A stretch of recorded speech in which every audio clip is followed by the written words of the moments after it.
You're listening to Dead Air Podcast, part of Splatterpictures.net.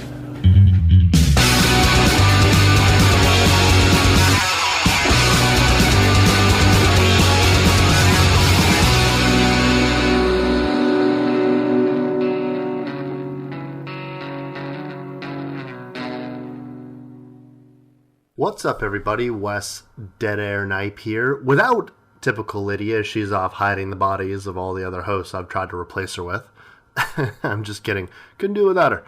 Today's episode of the Dead Air Podcast is going to be a little different than what you guys are used to. It's not as long. It's about 7 minutes and change.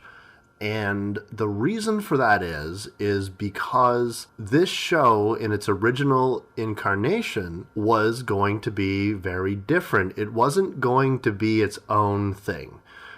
So to back way up, when I was just starting out writing horror reviews, I started doing it because I was a horror fan just like anybody listening to this podcast. And I just wanted to A, write, but B, give back to my fandom. One of the things that I was really interested in was one day writing for a horror magazine, a good old-fashioned printed magazine, something that you could hold in your hand, something that was on the store shelves. That was really important to me. It was something that I'd coveted. Now, of course, I had no idea how to do that. And I had submitted some work to, I think, Rue Morgue, Fangoria, definitely, and maybe a couple of others, and I didn't really even get responses back. I just didn't know how to go about it. So, what ended up happening was one day I was just up at 3 o'clock in the morning, as per usual, and the TV was on, and they were doing this hour-long documentary about Rue Morgue magazine. Rue Morgue, for those of you who don't know, is a big horror magazine here in Canada. So when I watched this, I had seen a small segment dedicated to Rue Morgue Radio, and they were talking to a guy named Tomb Dragomir, and I didn't even really realize that Rue Morgue had an internet radio station. It was something that aired every Friday, and it was this guy playing a lot of music, a lot of punk and that kind of stuff, and of course there was some movie reviews spliced in there and comedy bits. It was really great. It was, I started listening to it to sort of get a feel, because when I saw that documentary, I said, well, okay, I've been trying to gather together horror reviews to have to practice writing, and B, to have a reasonable portfolio that I could give to people and say, hey, look, these are the horror movie reviews that I've done already. Would you guys please take a look at it? But here was an opportunity to use my education for something. My education formally is in radio broadcasting. It's what I went to college for. So I thought, I'll contact this guy. So I went to the Rue Morgue website, and I found his work email, his official email address, and I emailed him. I was like, hey man, you might get this a lot, I'm not sure. I really like what you're doing. And I said, if you ever need help with anything, if you ever need help with splitters or bumpers or some legal IDs or a segment, that would be awesome. And surprisingly, he messaged me less than 24 hours later, and he said, hey, why don't you make a couple of splitters for me? Splitters are essentially when the bleep, sweeps, and creeps, like these sound effects that usually say the name of the radio station that you're listening to sort of remind listeners to what station they're listening to. It's all about keeping things top of mind, which is something that I learned was very important in the radio industry. It was all about making sure listeners know what station they're listening to. And so I took that as an opportunity, and I wanted to show. I was like, I'm so ready for this. I'm so serious. I'm so excited. So boom, I whipped out maybe 5 or 6 splitters for him to use. In about an hour, a little less than an hour, I had everything that I needed. And I sent them off to him, and I listened to that week's show, and he didn't use all of them, but I do remember that he used one. And I was thrilled. I was like, oh my God, you guys, listen to this. This guy's using a production that I did. It's amazing. And that was sort of it. I'm not sure if he ever ended up using any more, but Rue Morgue Radio eventually went away. But I maintained a casual friendship with Toom. He then contacted me out of the blue and said, hey, I might be doing my own show eventually. What I'd like you to do is make a 5-minute section where you're talking about movies, horror movies, or a horror book, or something horror related, just whatever it is that you do, and edit that down to 5 minutes, send it over to me, and I'm going to use it in what I assumed was some sort of new incarnation of the Rue Morgue radio station. Probably not that, but his own thing in the same sort of style. So I went ahead and I made my first review, and it was for a movie called Bone Center, which is a direct-to-DVD Canadian independent. It was terrible, and I just basically made fun of it for 5 minutes. After the 5 minutes were done, edited things down, and punched everything up and sent it off to Toom. He got it, and he was like, great, thanks, I'm going to use this, and that was it. Then I listened back to it a few times, and there was just something about it. It's hard to say. It was fully scripted. It wasn't entirely entertaining. I find myself better in conversation, and that's what I need. I need this to be a conversation. And what stimulates conversation? Well, another person. You can't just have somebody talking at you and have it really be as interesting as two people talking about a subject matter that you both enjoy. That's where natural comedy comes from. That's where you can keep people engaged if they feel like they're part of a conversation instead of being talked at, which is what I'm doing to you right now, but bear with me. So immediately I sought out typical Lydia. She was a friend of mine, and the best thing about it was she was a mutual friend of Toom. I had met her, as I think I've mentioned before in a previous episode of the podcast, through a website called Ottawa Horror. I had went to Ottawa Comic-Con and had seen the Ottawa Horror Table. Now, I went to this Comic-Con in full self-promotion mode. One thing that radio taught me very well was to advertise yourself, to promote yourself, to make yourself seem very desirable for maybe a radio station to pick up, or to basically just make sure you was making the rounds to all these tables, to people who were releasing independent films, showing up saying, I'm Wes and I write at Splatterpictures and I write for horrormovies.ca and I'm here to review horror movies, and what do you got? And, some people were really nice. I mean, the one thing that I learned early on about people who are in the independent horror business, or people who podcast about horror, or people who write about horror for websites and all kinds of stuff like that, is they're very open to talk to you, and they're very accepting. I told people what I did. I didn't have a business card. I didn't have any proof of anything. And, people would hand me over movies. People would listen to what I had to say. Because I was totally selling that. I got the cure that ails you. And that was kind of my whole methodology, which is pompous as fuck, but whatever. So I had met Lydia through there. She wasn't at the con herself, but she was the one that later contacted me about doing something with Ottawa Horror. And so she and I had met, and we became good friends. And she remains one of my closest friends today. And she was completely down to do this. Now, I wanted Lydia involved in this because she was a legitimate horror author. She has real books to her credit. And this always impresses me because, to me, it might be my age.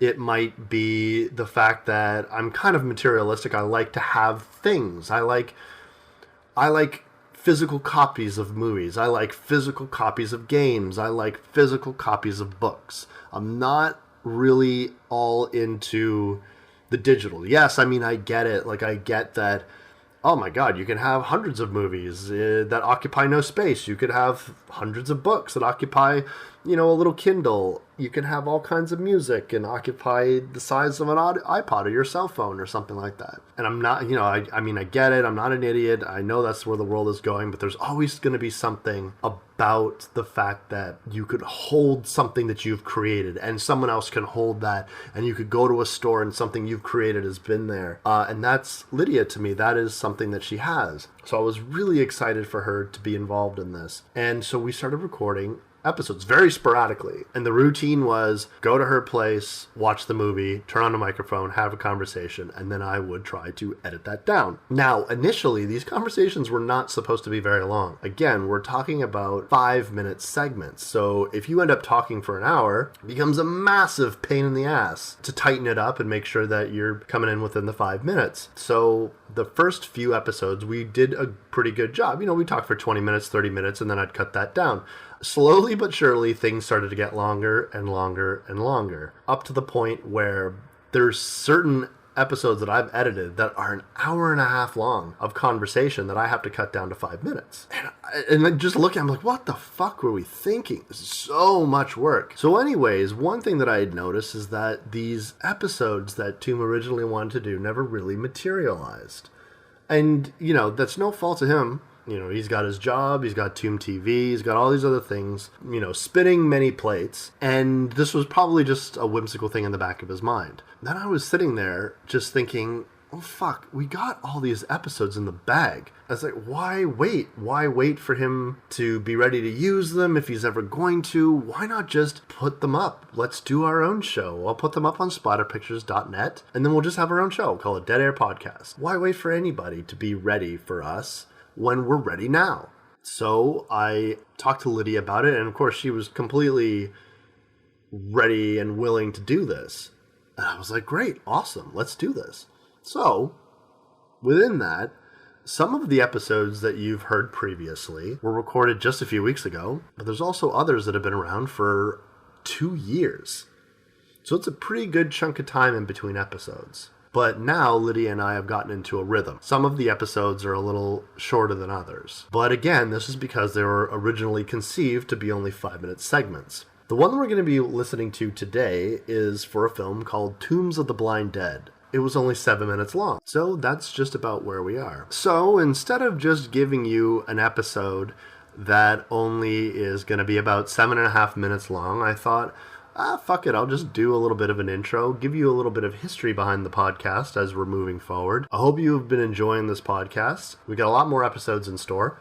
And without further ado, let's listen to a very short but a very good episode of the Dead Air Podcast. So what's going on, everybody? It's Wes, Dead Air Nipe, this time joined by Lydia to offer us all the entertaining comments that she can today about Tombs of the Blind Dead. So Lydia, right up, what did you think of this movie? Oh, I loved it. You absolutely loved it? Yes, I did. I wanted to see it for about 3 years, and I have a really long list of things I want to see. It got bumped, that's for sure. But yeah, no, I was really, really pleased with this movie. Yeah, so was I. Tombs of the Blind Dead was something that we decided to talk about. It was one of those films that went completely under the radar for me, you know, especially as a horror fan. Like, there's just so much out there that it's really hard to sort of see everything. Everything from, like, just the way it's shot to special effects. They're just fantastic. Except the weak points. You did have a couple of pet peeves with some of the weak points that you pointed out. Like I was getting to that when I was going to say the negatives on it are the story. The story to me is the weakest aspects of the story. They have a cool thing going on where these undead are really Templars who became satanic cultists, and through their sacrificing of virgins and whatnot, they became the undead. And that's all fine and well and good, but there's moments between characters that just don't really make any sense to me. Particularly, like, at the very beginning, you know, you have these two women that haven't seen each other in a long time. They're pleased to see each other. And then one invites the other one on a trip, and she shows up the next day to go on this trip, and then the woman that invited her is now angry that she's there, to the point where she jumps off a moving train and goes to these strange ruins that she's never been to before. She's like, I'm done with this woman and my boyfriend. But she's ridiculously prepared. You know, she said, like, she went off the handle on the very first, most innocent thing. They had a little giggle, if I recall correctly. Yeah, it was a giggle. Little waist-touching action, and she lost her shit. Jumped off the train, basically. The moving train. Yeah, the moving train. Risked death. And then traipsed off across the field and actually waved at them like, fuck you guys. Well, she was just like, have a wonderful trip, and they're like, come back, you crazy bitch. Yeah, and they knew, as I think I knew, what they had done was terribly innocent. And she went with her bedroll, fully prepared with her radio, her matches, and all that other stuff you'd usually bring to a hotel. Yeah, to a hotel, yeah. It was just like the most prepared I've ever seen anybody. Just ballsy ass woman just going through these ruins. No one's there. And she's like, oh, time to relax, light a fire, smoke a cigarette, read my book. I know, but being a ballsy ass woman, almost as old as this movie myself, I might have not caught how outlandish that was if you hadn't pointed it out. Yeah, I guess so. Again, I'm kind of coming from a perspective of, how paranoid everyone is nowadays, and how the idea of, of like leaving your friends while you're on a faraway trip and just going to some strange place by yourself, it just seems like the worst idea ever. But 1970s, it's a different era, I guess. No, it's true. People were prepared back then and carried matches and radios and bedrolls. They did. The parts that I wasn't feeling and that didn't fit in, I love the most, like the frog in the blood. I don't know why that freaked me out so terribly badly. It just seems so wrong on so many levels. Like a lot of the blood drinking scenes didn't really bother me. The uncommon good looks of some people and the uncommonly bad looks of some people right. didn't bother me at all fit. That frog in the blood, though, and the looks from that guy, he reminded me a lot of the greenskeeper in Pieces, and I'll have to show you that because they look like twins. They could be twins. And this was like the guy that was running the morgue, or the mortuary worker. I don't know, like I keep wanting to call him a mortician, but he wasn't. He was working in the morgue and picking at his frog. Yeah, torturing the frog for no reason, just having a real good time with that. Showing him the wrong dead body. Yeah, showing the wrong. Yeah, you're just like, wrong dead body. And just the weird looks that would come over his face, like I'm a creepy weirdo, and he was a creepy weirdo. Yeah. The only time he looked absolutely normal was when he was talking to the bird for 4 seconds. Yeah, well, he definitely was talking to the bird for a little bit. Parts for me, like, besides like the initial part of this woman just almost for no reason jumping off the plane, I mean, there was other like severe lame duck moments where if it wasn't the fact that it was a horror movie, there would be really no excuse for it, and that in itself is kind of a bad excuse. Like Nina, the woman's assistant in the mannequin place, she can't open a door that she just locked. She just locked the door. It's just like a regular like pull lock, and she can't open it while this undead is slow as can be walking towards her, and she just gives up on it, and it's just frustrating. Or towards the end with the train, it's just the slippery baby moment, which it goes on a little long, and it is like beyond slippery baby. I think the slippery babies would stop being slippery babies, look at her and be like, whoa. Yeah, making us look bad. Yeah, exactly. Yeah, or take notes because she's the slipperiest baby of them all. It was interesting though, because they had like lots of instances where some of the women in the movie were fully competent and able to take care of themselves, but then they would have like these moments where they're just completely comatose. They just can't do anything. So that's why I really like the I don't remember her name, but we were calling her the whore, and she kept calling the other girl the whore, actually. But Pedro's Pedro's girlfriend, yeah. She seemed to be the strongest of the bunch and the most forward-thinking girl in the whole bunch. She was tough. She smoked cigars. I liked it. She did smoke cigars, and Pedro kept taking them from her. But then, of course, as soon as she saw the undead, then she's just like, my toughness went out the window. Like anybody should. Yeah. Yeah. So anyways, all in all, I definitely recommend that anyone who hasn't seen Tombs of the Blind Dead, check it out. It's definitely a classic if you're into foreign horror and if you're into a slightly different take on the zombie genre with a little bit of mysticism tossed in there, a little different kind of undead. It's definitely something that horror fans should check out. Oh, definitely. If you need something to watch for your next fetish get-together, it's full of crazy fetish scenes. They cover everything except golden showers and necrophilia. I didn't notice how sexual some scenes were until you pointed it out. But I live a very innocent world over here. And I live in a very innocent world, so it screamed at me like a burning Bible. All right, well, we're gonna go. Lydia here helping me out. I'm Wes Knight, and you've been listening to Dead Air.